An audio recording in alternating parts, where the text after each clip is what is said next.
আসসালামু আলাইকুম সুপ্রিয় শিক্ষার্থী এবং সম্মানিত অভিভাবকবৃন্দ, সবাইকে Chandgazi high school and college online ক্যাম্পাসের পক্ষ থেকে স্বাগতম। আমি মাহফুজুল হক, সহকারী শিক্ষক ব্যবসা শিক্ষা, Chandgazi high school and college. আজকে আমাদের সাবজেক্ট হচ্ছে ইংলিশ ক্লাস সেভেনের জন্য today's class topics unit 4 lesson 4। তোমাদের ইংলিশ ফর টুডে যে বইটা আছে ওইটা ইউনিট 4 লেসন 4 থেকে আমরা আজকে আলোচনা করব। ইউনিট 4 লেসন 4 দেখো, তোমাদের মেইন টপিকস কি? এটা হচ্ছে ফিক্সড প্রাইস শপ, নির্ধারিত মূল্যের দোকান। Fixed price shop, fixed price shop সম্পর্কে আমরা আগে জানবো। দেখো এখানে কিছু আছে, কিওয়ার্ড আছে। কিওয়ার্ড এখানে স্টেশনারি, বার্গেন, হ্যাগল, অফার, এগ্রিয়ন। আমরা এই ওয়ার্ডগুলো আমরা ভিতরে পাবো, তারপর আমরা এগুলো নিয়ে সুন্দরভাবে আলোচনা করব। তোমরা যখন রিডিংটা ক্লাসটা শুরু করবে তখন তোমরা নোট খাতায় যেসব ওয়ার্ড তোমরা জানো না, শব্দ তো জানো না, এগুলো আগে লিখবে, তারপরে শব্দের অর্থগুলো শিখবে।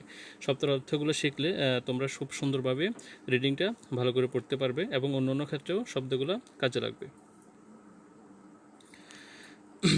দেখো আমরা শুরু করতেছি। গত এরকম একটা ক্লাসে মিস শাহানা টিচার সম্পর্কে আমরা আলোচনা করেছি। এখন মিস শাহানা ওর ক্লাসে ফিক্সড প্রাইস সম্পর্কে আলোচনা করতেছে। আমরা সেই ক্লাসটা নিয়ে এখন পড়ব। লেখো কি লেখা আছে? Miss Shahana Huda is talking to the students about a new kind of shop. Miss Shahana Huda is talking কথা বলতেছে টু দ্য স্টুডেন্টের সাথে about a new kind of shop, একটি নতুন ধরনের দোকান সম্পর্কে।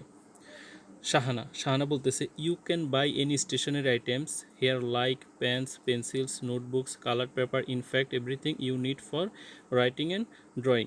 শাহানা বলতেছে ইউ ক্যান বাই, তোমরা ক্রয় করতে পারো, এনি স্টেশনারি আইটেম, যে কোনো স্টেশনারি জিনিস। স্টেশনারি জিনিসগুলো কী কী? লাইক যেমন পেন্স, কলম, পেন্সিল, নোটবুকস, খাতা, কালার পেপার, রঙিন কাগজ। In fact everything you need for writing and drawing.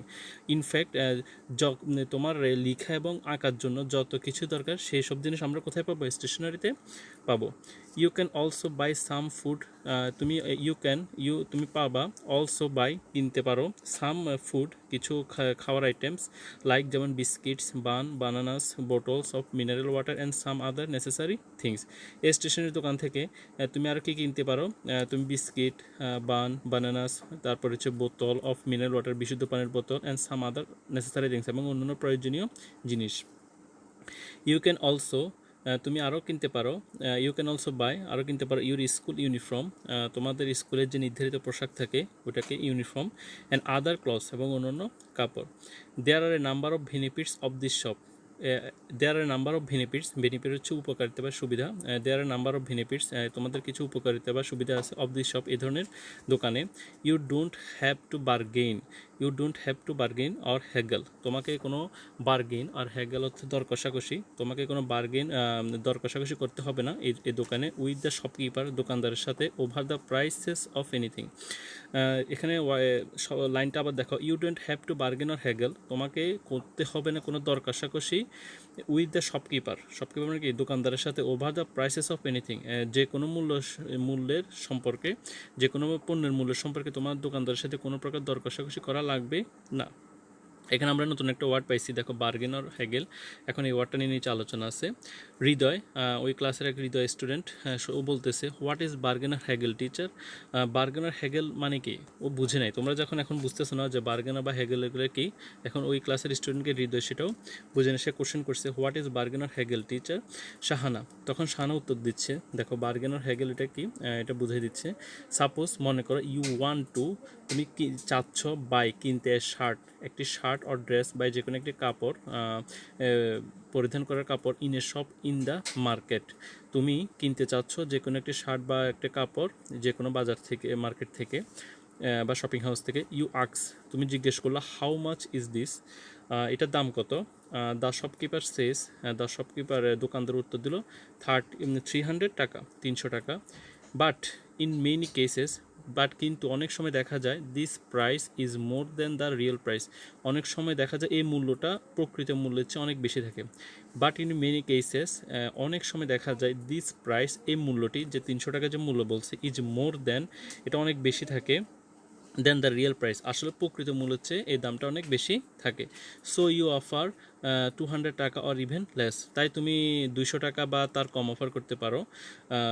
যখন তুমি টাকাটা, তোমার কাছে যখন ড্রেসটা 300 টাকা চাইছে, তখন তুমি এটা 200 টাকাও তার কম অফার করতে পারো।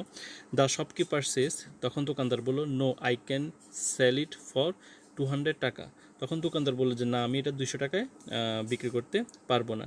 দেন ইউ অফার 225 বা 225 টাকা, and you may still say he may still say no, it will be loss or me. Then তারপর তুমি 200 টাকার পরে 225 টাকা অফার করলা যে 225 টাকা এটা দিবেন কিনা, বাট কিন্তু no it will be loss or for me, তখন দোকানদার বলে যে না, এটা সম্ভব না এখনও, যে এটা আমার জন্য লোকসান হয়ে যাচ্ছে বা ক্ষতি হয়ে যাচ্ছে। This process of asking for offering more and less many is called bargaining on haggling.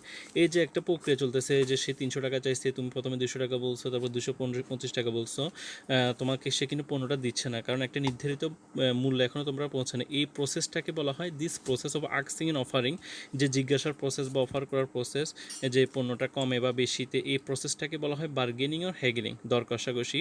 It goes on, এটা চলতে থাকবে আনটিল, পর্যন্ত you both buyer and seller agree on a price, এই দর কষাকষিটা চলতে থাকবে যখন বায়ার একজন ক্রেতা অ্যান্ড সেলার একজন বিক্রেতা একটি মূল্যে এগ্রি হবে না। এগ্রি অন হচ্ছে কি, একটি মূল্যে তোমরা যখন আসবে না নির্ধারিত মূল্যে, তখন পর্যন্ত এই বার্গেনিংটা চলতে থাকবে। সে ধরো 250 টাকা ইন দিস কেস, ধরো এখানে 225 টাকা থেকে 250 টাকা অফার করলো, তখন বায়ার সেলার দোকানদার তুমি এগ্রি হলা। This price is acceptable to both of you, এখন এই প্রাইসটা দুইজনের কাছে কি গ্রহণযোগ্য হয়েছে।